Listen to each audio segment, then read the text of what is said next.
Well, praise the Lord and greetings in the matchless name of Jesus. I am so honored to have this opportunity to share with you another installment for our man-to-man discussions. Today I'm excited mainly because I have a very distinguished guest with me, none other than Dr. Ced McMillan. He is the author of the book Overcomer. Now, I need you to see here that this young man is not just an ordinary gift. The Bible tells us that God gives men gifts. And I teach you sometimes that God gives gifts to men, but some gifted men God gives to the church. And so I'm honored today to have this distinguished man to share with us some nuggets pertaining not only to manhood, but virtues from the Word of God that all of us can use to assist us in succeeding in our journey. Is that a good way to say it? Yes, sir. Yes, sir. And so, this young man is a worldwide transformational 21st century leader, an overseer, pastor, mentor, entrepreneur, business owner, author, and 2024 graduate, PhD candidate of Ministerial Training Institute International, accredited Bible College, who is writing his dissertation entitled Balm of Gilead. Now this features mental health and the response of the black church. Yes, sir. I did want to ask you, when I saw that, before we even get into anything, you said you're talking about mental health and the response of the black church. Yes.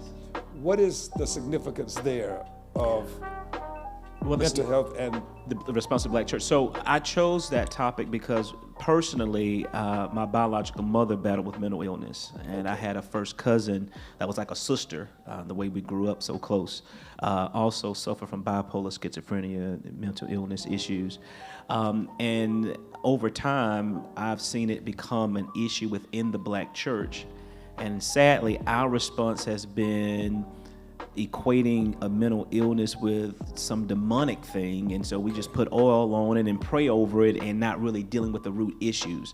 And the reality of it is there's a lot of trauma, undiagnosed trauma within the black church, a lot of trauma that is not really dealt with.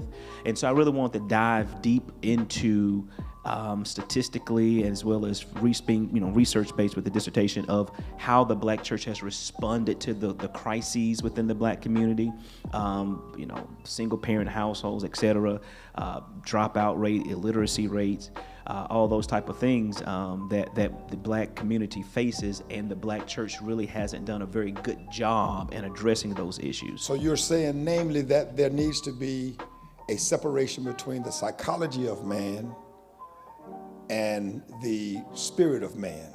Absolutely. But the black church has placated the reality for the demand of dealing with the psychotic or psychological tendencies of man by trying to either make it something that is spiritual, where we cast out the demon, more so than just dealing with the psychological needs and tendencies for development of the individual. That's what you're saying. Absolutely. I mean, if you look at scripturally, you look at the Jesus has a situation with a father and his son, and the father comes with his son. He throws himself into the fire, does this, does that. Before Jesus starts casting anything out, before Jesus does anything, Jesus asks the father a question: how long has he been doing this? Which causes now the father to think and has to pinpoint an issue, a moment, a situation that his behavior changed. So really it wasn't all about healing the son. It was also about healing the father, if you really look at the text carefully. And so when the young man, when the father starts thinking about it, he's able to identify and he's respond to Jesus, and then they're able to deal with it. Because really it was a response to something going on in the home. It was a response to something going on that the father had to basically say, I am a part of the problem. And because I'm a part of the problem, I can also be a part of the solution. And I think that's what Jesus was trying to do. And so it's the same thing with the black community. The black church, with facing some of the things within the black community, is that we're saying, hey, these are the problems. Now, how can we be a part of the solution? And just putting some oil on it and shouting and having praise breaks in church is not enough. You know, I heard you say something so powerful just this past Sunday. If you cannot account for it being there, I mean, when you put it in there, then you can't account for it being there. And so I think that's the same kind of connotation. So the purpose there is our spirit man is changed, born anew, born from above. But our minds must be renewed, which means that our outward man is subject to perishing, Yes. and it has to be dealt with from a different perspective. Yes. So if you don't know that the principle has been planted in the heart, is what you're saying, Yes, sir. then there's a possibility that you cannot anticipate what kind of tree is going to matriculate from the seed. Absolutely. Because any kind of fruit can come from it. Absolutely. And I think that's been the issue with us. And I think that's why we're struggling, and I think that's why we're looking at the numbers within the black church declining. You know, of course, they're all over in other demographics, but specifically in the context of this, you know, because we have not been successful or creative enough to find the actual solutions that are needed. Again, other than let's just have church. So we've been more traditionalized in our systemic way of dealing with issues rather than explorative, so that we can tap into our creative genius and allow God to break through for us. Absolutely. So the book, Overcomer, I'm excited about this discussion because, you know, as I read through it, I noticed that you have had tremendous anguish and pain and trauma, it's one of your words, that you've experienced. Sometimes you presented it as if it was a challenge of isolation that made you feel as if you needed to abort life or find a way to erase yourself from existing. Is that Absolutely. What? Absolutely. Talk a little bit about that, because I think this will help some of us understand the intent of overcoming. I'm going to encourage you all to get a book. Later we'll be talking more about it. There's going to be a follow-up session here, and then we're going to also have Dr. Cedric to come back and do a presentation here at Crown for service. Not only that, there's a possibility that, are you available this Saturday morning for man-to-man, or you won't be available this week? I can make it happen if need be. If I can actually allow you to be here this Saturday morning for a presentation during man-to-man, and I'll ask you to bring out your books as well. And we look forward to talking more about it, because sometimes the need for the household, the kingdom citizens' household, is dualistic in nature. It's not just a spiritual demand. Even though we are spirits, we have souls that live in bodies. Right. And the dimension of the soul cannot be placated if we're going to take control of the body, even though we are spirit. Right. We go to school so that we can learn intellectually what we don't know in order to deal with the exchanges in life. But then when it comes down to the psychotic tendencies of man and the emotional need, we tend to act as if they are all spiritual. Or if they do not, let's say, function in a way of that we hope or prefer, then it's something demonic automatically, or something that needs to be oiled and greased and cast out. Go ahead. Yep. And I think when we view it that way, we are really not dealing just with the root issues. And for me, when I was going through all the challenges that I've gone through, I basically lived in the history of my trauma. I literally lived in that space, and I had to make a conscious decision to divorce my past so I could marry my destiny, marry my future, marry the prophesied place that I knew God wanted me to be in. So you had to divorce your past so you could marry your destiny. Yes. Okay, Yeah. go ahead. And so in the midst of all of that, of all the setbacks and struggles and betrayals and the hurts and the pains and just life be lifing, as they say, I developed depression. And so I can honestly say it's real. I developed depression, anxiety, I had suicidal tendencies. I had to seek professional help, a counselor, and even, because I was struggling. And I was going to church and preaching the people happy on Sunday morning. Wow. But literally, it took everything out of me to get out of the bed. I mean, I would get to church on Sunday mornings, and one of our deacons knew what I was going through, and I would literally just cry all doing praise and worship. I'm watching it on the screen in my office, and I'm just seeing it. I mean, the church is doing well, and I'm just there. And he would just knock on the door like, I know you don't want to do this, but it's time for you to come out. And so I lived that, Bishop. I lived that for a period of time. And then it was a period of time to where I just didn't even, I got tired of doing that because I was pouring and pouring and pouring and pouring and pouring and pouring, but I wasn't getting poured back into. And so I was at a point of just end it all.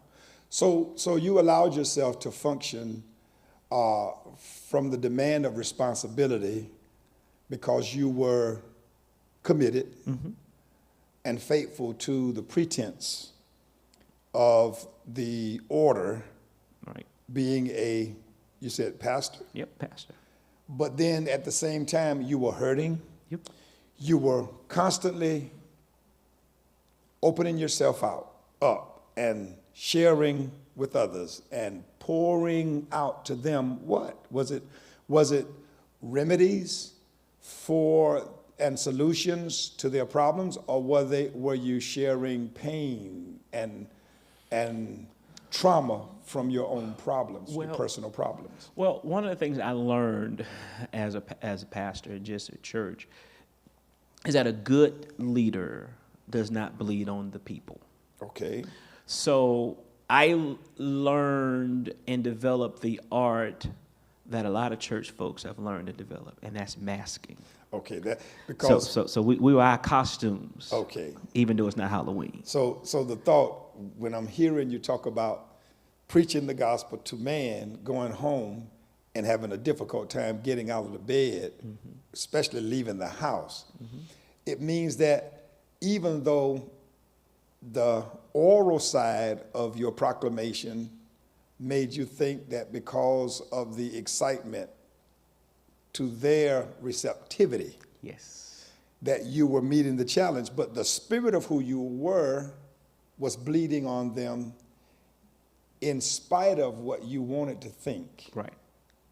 Exactly right. And so we bleed even when we don't realize that our bleeding is in the feeding. Whatever we are is what comes out of us, because spirits are transferable. And so the thing that I'm so appreciative already of your willingness to share in transparency is the fact that we do this dualistic thing sometimes because we have been, by stereotype, been set up in a systemic failure kind of pattern, because many of our mentors taught us to, just go up there and do your part. The Bible teaches, though our outward man is perishing, our inner man is renewed or being renewed day by day. You mentioned earlier that when you were talking about Jesus and the young man, you mentioned that the father may have discovered that he was a part of the problem himself. I want to submit that the root may be spiritual, but the remedy may be psychological or mental help, health, treatment. I agree. Because the mind of the man has to be renewed. And if it's not renewed, then the tendencies of the man are going to be reflective of his old nature. Because the mind, nous, knows what the pattern of behavior has always been, which makes it spontaneously, repetitive, right? Right.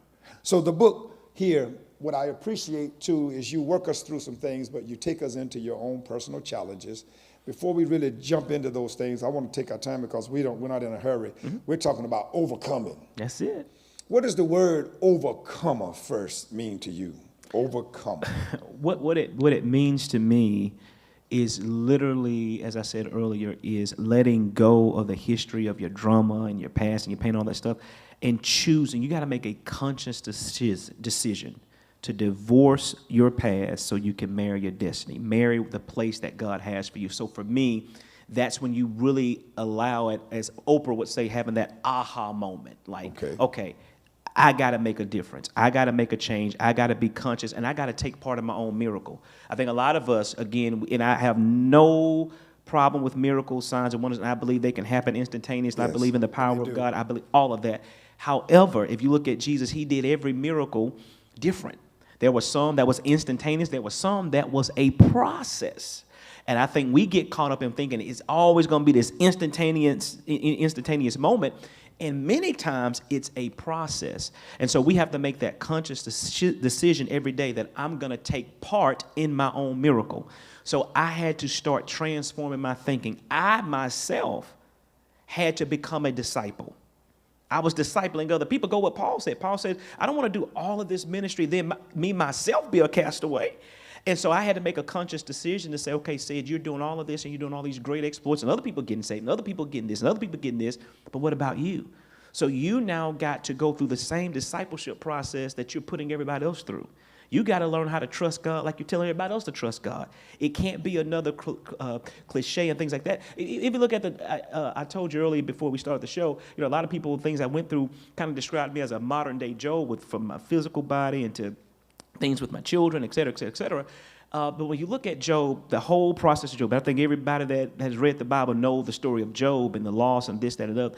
But if you go to the last chapter, chapter 42, there's one verse, I think it's around the 5th or 6th verse of Job 42. He says, I have heard of you before. This is Job talking back to God. Right. I have heard of you before, but now I have seen you for myself. Right. Bishop, that changed me. Yeah, that's because good. Many of us have heard it through Sunday school, other preachers, and listening to YouTube and Facebook, and so we've heard the word. But it's nothing like when you really in a situation and you can know God, you can see God for yourself. And so I begin to say, God, I know what you've been to my grandmother and my mentors, and I know what you've been to all these people I've read about and preached about, hooped and hollered, walked pews about. But God, I need you to show up for me.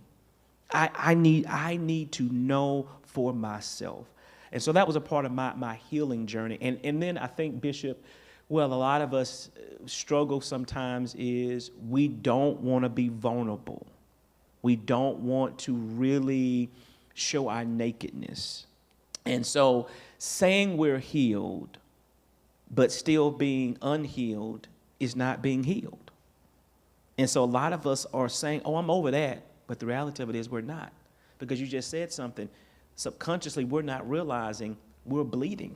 Mm-hmm. And just because we don't physically see the blood doesn't mean we're not bleeding, if that makes sense. That's good. Yeah. Yeah. You know, and I really appreciate you. But that's one of the things I really I enjoyed about reading the book is the fact that you gave us a variety of examples of people whose lives were marred by challenges that could have interfered with their ability to properly assess and interpret who they were, what God's purpose was for their lives. And so it took seeing themselves in the light of godliness in order to become the person that God intended for them to be.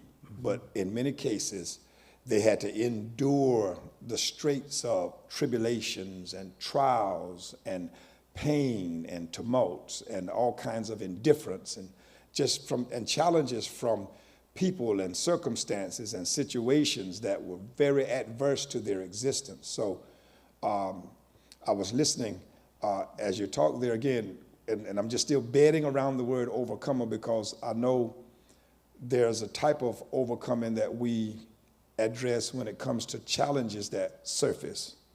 But life itself, you even mentioned on several of the pages there, I think prior to let's see, y'all excuse me for just a moment. My glasses here.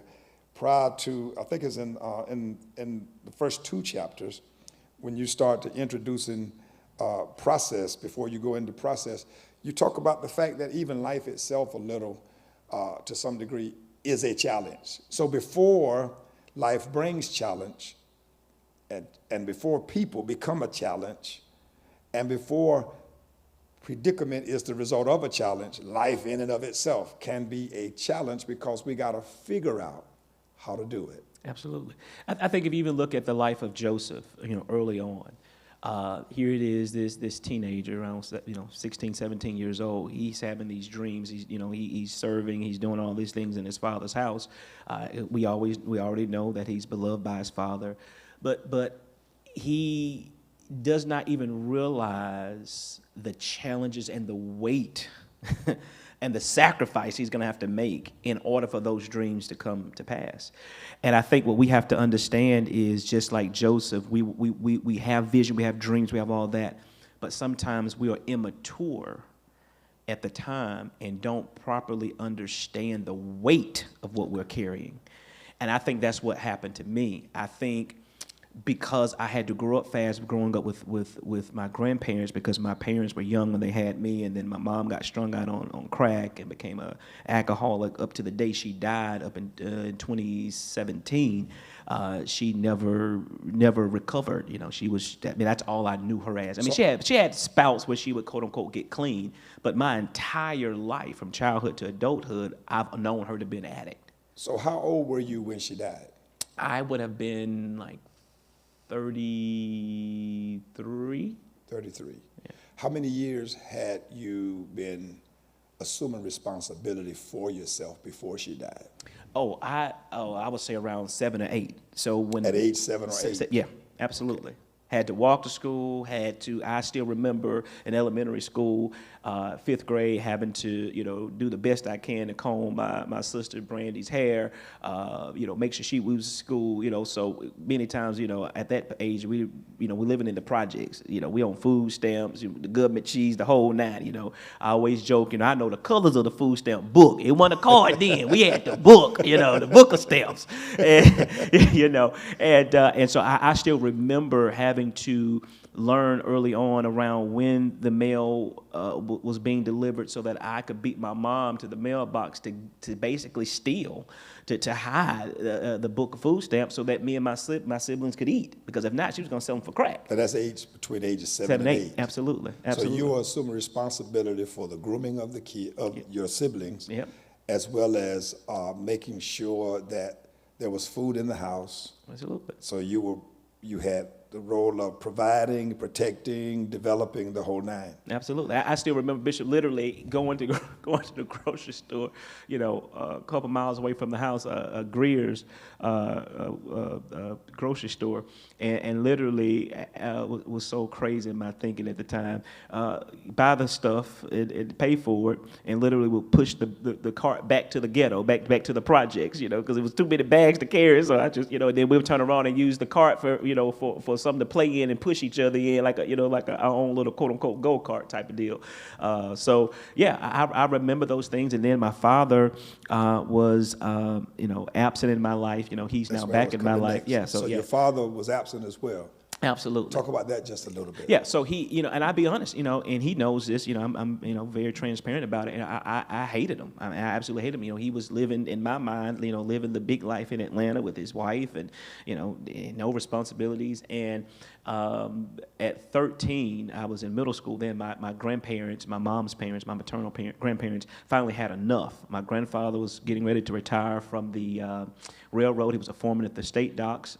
And he basically said, I want to adopt my grandkids, and so they can get a portion of my pension and things like that. I worked 30 plus years for, and my grandmother was on board, and we was pretty much by that time was being with them a lot anyways.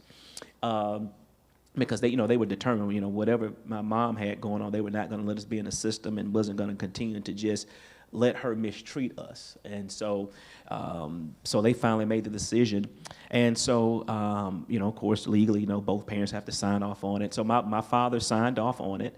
And so at 13, I was adopted by my grandparents. And I remember leaving middle school, going to high school. I got accepted to a really well-known private preparatory school, college preparatory school in my city, which when I graduated, it was only me and one other black. So that kind of put things in context. So it's a prestigious school where ain't many black people.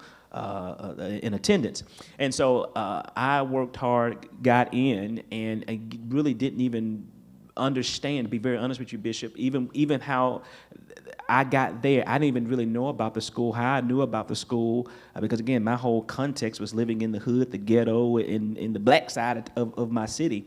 But one of my teachers saw something in me, and went to my grandmother's like, there's something special about him. There's something special about him. This was all the way in elementary school. My third grade teacher, Judy Knapp.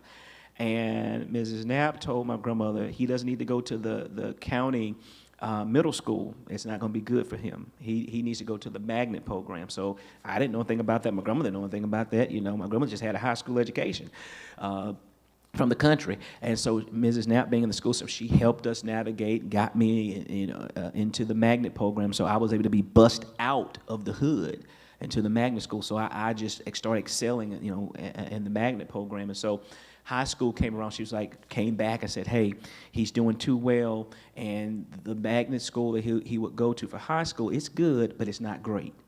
And there's something special about him. And she's like, my kids attend UMS Wright and et cetera. And so I want to see if you guys will let Ced take the test, the entrance exams. I had to do a test. So the whole summer, Bishop, I cut grass, this, that, and the other to save money for this test. It was like $50, $75, something like that. And I remember the day I had to catch a ride because my grandmother, by that time, had all of her grandchildren in her care. And so my grandmother went back to work, and she started cleaning white folks' houses, literally, so that she can get extra money to help. Because my grandmother was so proud. She refused any type of governmental assistance. She refused it. She's like, no, I'm going to trust God. God going to give us the resources to do what we got to do. How many of you she had? So it was me, my cousin, 4, 5, 6 of us. So she took all 6 of you, Yep. went back to work. Her husband has deceased. No, so at that time he was not. He was Okay, still alive. still there. Yeah, at that time. Yeah. Okay. So he had his pension coming in, Okay. from the railroad, and that's what we did. And God and blessed. And so when it took the entrance exam, so she was at work cleaning folks' houses and all that stuff, and I forgot who dropped me off, but I ended up catching a ride, and it was so. It's funny now when you think about it, but it's just to show you the context of how removed I was from what was happening. Going kind of like Joseph. Again, he has all this stuff, but he really doesn't know what to do with it. Mm-hmm. And so I get to this school. I remember seeing these big, massive white columns, and I mean, nothing I've ever seen on my side of town. I mean, right. I'm like, this is just, Introduction to a new world. Right, I'm just starstruck, And so I go in, I introduce myself, and I tell them I'm there to take the entrance exam, et cetera. And so the lady comes, she's like, did your parents give you a check? And I'm like, no, I don't have a check. But I have this, I pull out this dirty sock. I'm talking about dirty. And I put it on the counter and say, there's the whatever, I think it's $50, $75. And the lady just looked like, what in the world is this? So let's go back there for a moment. You took the money that you had accumulated. Yes, sir. From cutting grass. Mm-hmm. And cleaning yards and all that stuff. Yep. Saved up for the test. Yes, sir. Put it in a sock. Yes, sir. And now you are confronted, and you take the money out and place it on her desk. Yes, sir. And she looks at you. Yeah. And the lady just says, one moment. And she goes and gets a counselor. And I'll never forget this lady's name, Christy Logan. Miss Logan comes out, and she's shocked. And they don't embarrass me. She just says, we'll worry about that later. Let's go and take you to the testing room and get you where you need to be. And I took the test. I don't get the results then, just kind of like college situation, you got to wait. And a few weeks later, I get the letter that I've been accepted. Wow. Well, here comes another challenge. Well, tuition at that time, I mean, it's up there now, but at that time was like $8,000 a year. Okay, so again, my grandmother, we're on fixed income type of situation. We don't have that kind of money. And she's got 6 kids. Right, and no government assistance. No assistance from neither one of my parents. And she's cleaning folks' houses. Right, she's making a lot of money. What a commitment. Well, prior to years earlier, when I was much younger, she worked at a hospital, And God just always given my grandmother great favor, Mother Ruby. And she ended up worked so well in the kitchen at the hospital and the cafeteria. And her personality, just something about her drew in to where she got assigned to the doctor's lounge. So she basically took care of all the doctors, made sure they had this, that, and the other. And so she basically had a lot of contact with a lot of the physicians at this hospital. And she ended up having a bad accident that she had to retire early because she couldn't work anymore with disability and all that stuff. So long story short, she remembered that one of the doctors that she had met years prior, that her children from preschool went to the same school. And she reached out to this doctor, Dr. McShane. And Dr. McShane met me, and she made a deal with me. And she talked about how much my grandmother, Miss Ruby, was just always a blessing to her, and prayed for her. It was always just a spiritual, connection for her, and just prayed for her family, etc. And she made a deal. She said, if you go to school, and if you make A's and B's, every year I will pay for all of your books, because they were not supplied, you had to pay for them, and I would buy all of your uniforms. I mean, just the jacket alone was like $200. I mean, so she said I would take care of all of that. So I'm like, my grandma looked at me like, boy.